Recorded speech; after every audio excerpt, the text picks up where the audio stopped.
Sacramento and Golden State.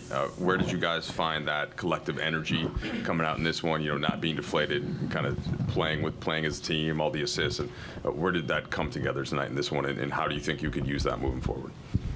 I think we just played the game the right way. Obviously, shot the ball well, and things were going well. And defensively, we were connected 1 through 5, and thought we just had a really, good overall performance after the, super slow start. But, what coach say we had 39 assists? That's halftime, so I don't know. But, yeah, I just thought it was an overall, good game. Yeah, D'Angelo, Coach just got through talking. I mean, I appreciate him trusting me to that extent. Definitely try to feel like I earned something like that, and it wasn't, given. So to know that that's something I put the work in to do and put the work in to continue to do, I mean, seems normal for me, humbly. D'Angelo, I know you're not the biggest numbers guy, but with your three-pointers tonight, you tie Nick Van Exel's franchise mark for most in the season. It's the longest standing mark of any team, close to 30 years. It's stood. Just considering your history with this franchise coming into the league here, to have a record, that's significant in what today's NBA is about. What does that mean? That's really cool, honestly, just to know that, to get credit for it. It's just really cool. I said I don't want to underdo it, understate it, overdo it. I just feel like it's really cool to just be a part of something like that. I think I did something like that in Brooklyn as well.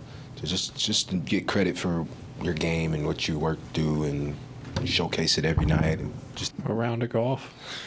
Only a round? No, 3.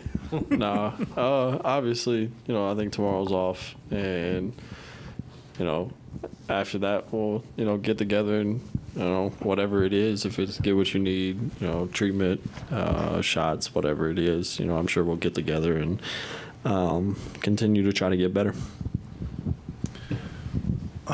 It would be negligent not to ask you, Austin, about. See, this is why I don't like you. I know.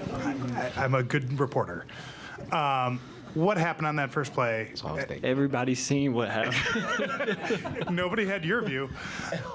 You don't want my view. Was it not a charge? My question would be is not only that play, but then they started 11-2. What turned for you guys early after all that happened, and what did you see from an intensity?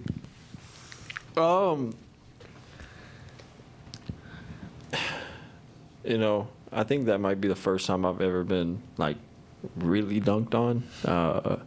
So I made it a really long time without being very athletic, picking my spots to get out of the way.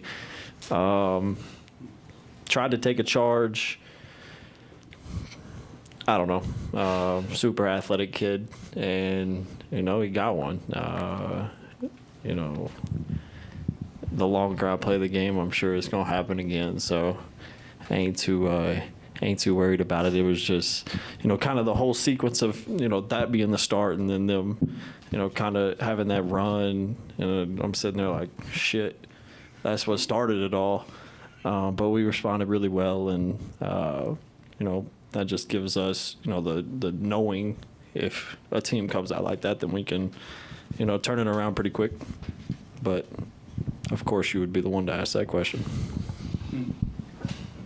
D'Angelo, my question's about LeBron. He's always, he's been playing at a high level all season, but he had 40 points the night before, and tonight he was extremely efficient. Have you noticed him, I'm not saying he's at playoff Bron mode or anything like that, but have you noticed him kind of being even more attentive and being even more focused now that we're at the home stretch of the regular season? His play obviously showing that, knowing that there's 13, 14, whatnot, trying to get in playoff form mentally and physically.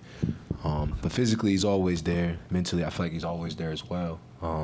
He still dominates the game at that age, so I still feel like he's there too. So, yeah, I guess.